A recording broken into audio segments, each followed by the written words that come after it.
Avis vascular centre, మన దేశంలోనే the best varicose vein hospital.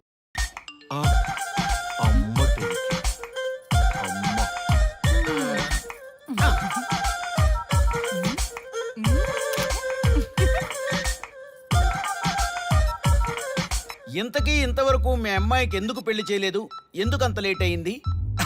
ఏం లేదండి, మాకు నచ్చితేనేమో అమ్మాయికి నచ్చట్లేదు, అమ్మాయికి నచ్చితే మాకు నచ్చట్లేదు. అంచేత అమ్మాయి మెచ్చి మాకు నచ్చే సంబంధం దొరికే వరకు చూస్తూనే ఉంటాం. అందుకే లేటు. మరి మీ సార్కి ఎందుకు అవ్వలేదు? మా సారు ఎదుటివారి సంక్షేమాన్ని చూడడం తప్ప ఆయన క్షేమాన్ని ఎప్పుడూ చూసుకోలేదు. అందుకే లేట్ అయింది. ఏమంటారు? బాగా చెప్పారు సార్. ఇంతకీ మీ అమ్మాయికి నచ్చేవాడు ఎలా ఉండాలో? లుక్ లో మహేష్ బాబు, ఫిజిక్ లో ప్రభాస్ బాబు, ఎనర్జీలో ఎన్టీఆర్ బాబు, పవర్ లో పవన్ కళ్యాణ్ బాబులా ఉండాలి. ఇంతమంది బాబులు కావాలా మీ అమ్మాయికి? ఒక్క బాబు చాళ్ళా అండి? చాలడు. సల్మాన్ ఖాను, అమీర్ ఖాను, సైఫ్ అలీ ఖాను వీళ్ళు వద్దా అండి? కావాలండి, బోర్ కొట్టినప్పుడు. ఇంతకీ మీ అమ్మాయికి రియల్ స్టార్లు తప్ప రియల్ స్టార్లు నచ్చరా? నచ్చరు. మా సారు రియల్ స్టార్ అండి. మీ సార్ ఏ స్టార్ అయినా కానివయ్యా, మాతో మాత్రం సూపర్ స్టార్ రజనీకాంత్ రేంజ్ లో ఉండాలి. చూసారా సార్, మిమ్మల్ని స్టార్ అంటున్నాడు. మీకన్నా పెద్ద స్టార్ ఎవరుంటారు సార్? దయచేసి ఈ సంబంధం వద్దనకండి సార్, ప్లీజ్. ఒరే నేనెప్పుడు వద్దన్నాను రా? 30 సంవత్సరాల నుంచి ఓకే అంటూనే ఉన్నానుగా. బ్యాటర్ ఎప్పుడు మోగటలేదు కానీ. మీరు ఎక్కడ కాదంటారో అని నేను టెన్షన్ పడిపోతున్నాను. మీకు ఓకే కదా? నాకు ఓకే. చూడండి సార్, మా సార్కి మీ అమ్మాయి ఓకే. ఈ రోజే శోభనం, రేపే పెళ్లి, ఎల్లుండి ముహూర్తం. ఏమంటారు? కాదంట. ఏంటి, మా సార్ మీకు నచ్చలేదా? ఏంటి, మా సార్కి ఏం తక్కువ? కలరా, హైటా, రేంజా? ఏజ్ చాలా ఎక్కువ. ఏ మీ అమ్మాయి ఏమైనా 16 ఏళ్ల బాలాకుమార్ అనుకుంటున్నారా? మీరేమనుకున్నా పర్లేదు. ఆ చైనా ముక్కు, నేపాల్ కళ్ళు, జపాన్ కలరు మాకు అస్సలు నచ్చలేదు. సార్, ఇన్ని రోజులు యాంగ్రీ యాంగ్మెన్ యాంగిల్లోనే చూశాను. ఈ యాంగిల్లో ఎప్పుడు చూడలేదు సార్. ఈ పెళ్లి కాకపోతే మీ బతుకు పోలీస్ కుక్కలు చింపిన ఇస్తరు అవుతుందేమో సార్. అదేనంటావా? కానీ వాళ్ళేంటిరా? అంతే సార్, వాళ్ళ మాటలు పట్టించుకోకండి సార్. మీ స్టైల్లో మీ పెళ్లిని మీరు చేసుకుంటే తప్ప ఈ పెళ్లి సెట్ అవ్వదు. మీరు కనుక ఈ మ్యాచ్ని మిస్ అయ్యారే అనుకోండి, మీకు మిస్సెస్ ఉండదు, లైఫ్ లో కిస్ ఉండదు, అంతా తుస్సే. సార్ మీరు ఏమాత్రం తగ్గొద్దు. సార్ మీరు ఎలాగంటే అలాగే. ఒక్కసారి నేను మీతో పర్సనల్ గా మాట్లాడాలి. లోపలికి వెళ్దామా సార్? ప్లీజ్. నువ్వు ఇక్కడే నచ్చలేదు, లోపలికి వెళ్ళినా నచ్చవు. నువ్వు దానికి ఫిక్స్ అయిపో. మీరు చెప్పింది కరెక్టే సార్, కానీ నా ప్రయత్నం నేను చేసుకోవాలిగా. ఒక్కసారి లోపలికి రండి సార్, ప్లీజ్. సరే పదా, రండి సార్. నీ ముచ్చట ఎందుకు కాదనాలి? వస్తానే పదా, రండి.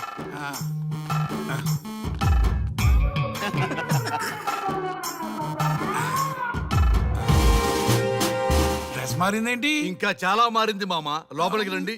నేను రాను. లోపలికి రండి మామా. అబ్బో, ఏం తప్పింది?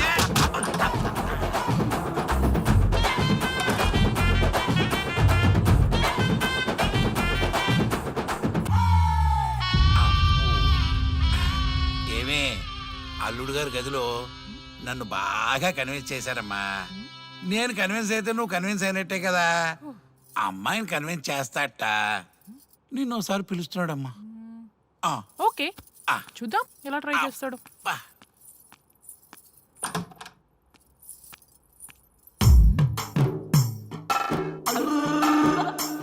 ఏంటి డ్రెస్ మారింది? ఏదో కన్విన్స్ చేస్తారన్నారట కదా.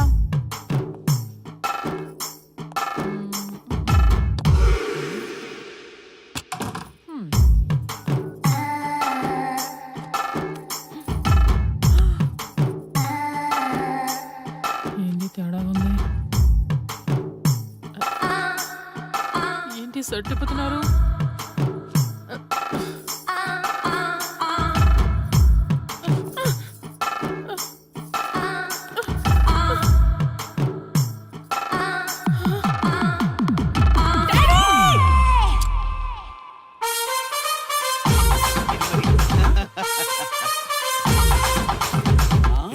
చూడు,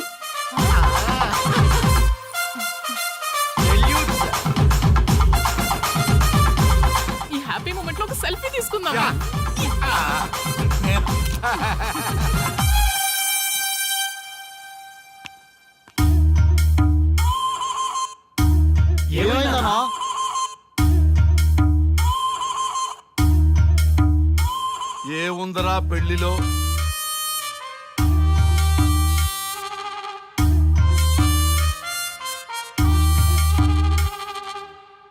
మగవాళ్లే ఎక్కువ సన్యాసం తీసుకుంటారంటే ఇప్పుడు అర్థమైపోయిందిరా. ఎందుకురా ఇంకొకళ్ళ జీవితం నాశనం చేస్తారు? అన్నా నువ్వు ఐపీఎస్ కదన్నా. ఒరేయ్, పెళ్లికి ముందు అందరూ ఐపీఎస్ లేరా, పెళ్ళైన తర్వాతే ఐస్ పీసులు.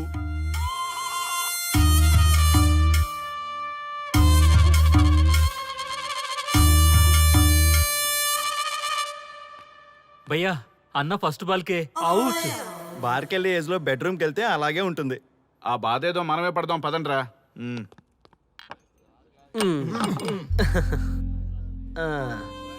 చెప్పేసిందా? మీకు చెప్పేసిందా?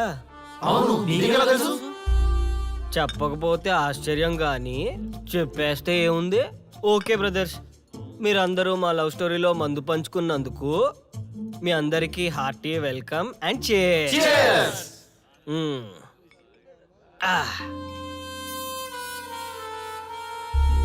ఏంటి నన్ను కన్ఫ్యూజ్ చేద్దామని వచ్చారా? అంత సీన్ లేదన్నా, మేమే ఫుల్ కన్ఫ్యూజన్ లో ఉన్నాం. మేమందరం కన్విన్స్ అయ్యి మిమ్మల్ని కలుపుదామని వచ్చాం. చూడు బ్రదర్, అద్దం పగిలినా అతుక్కుంటదేమో గాని మా మనసులో అతుక్కోవు. అరే అతుక్కోవడమేందన్నా, మాకు సంజాయితేలే, మీరిద్దరు కలుగుర్రి మస్తుంటది. No way brother. అరే ఊరుకో అన్నా. చూడండి బ్రదర్, దానికి మాటలతో పాటు బాడీ అంతా ఇగోయే.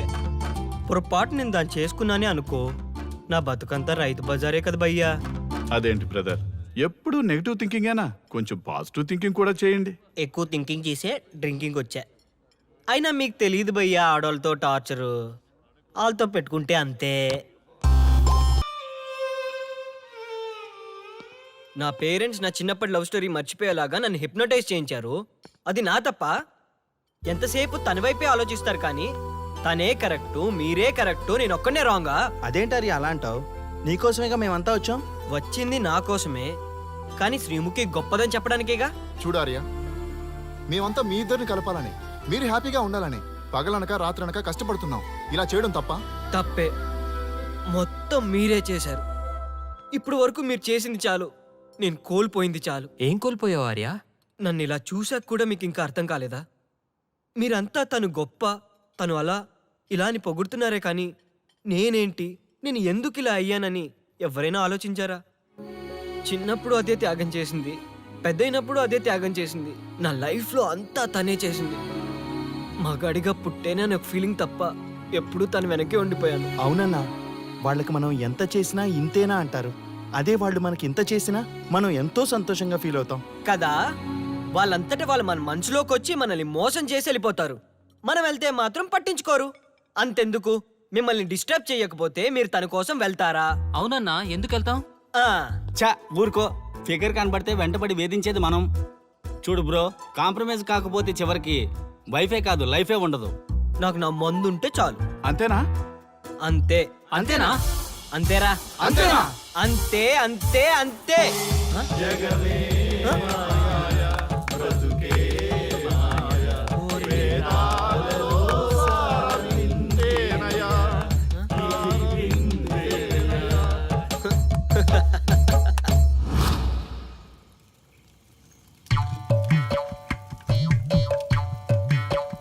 ఒక రోజు ఏమి జరిగిందంటే, కారు చీకటి, అంతకంటే కారు చీకటి లాంటి మనిషి ఒక మంచి కారులో దిగాడు.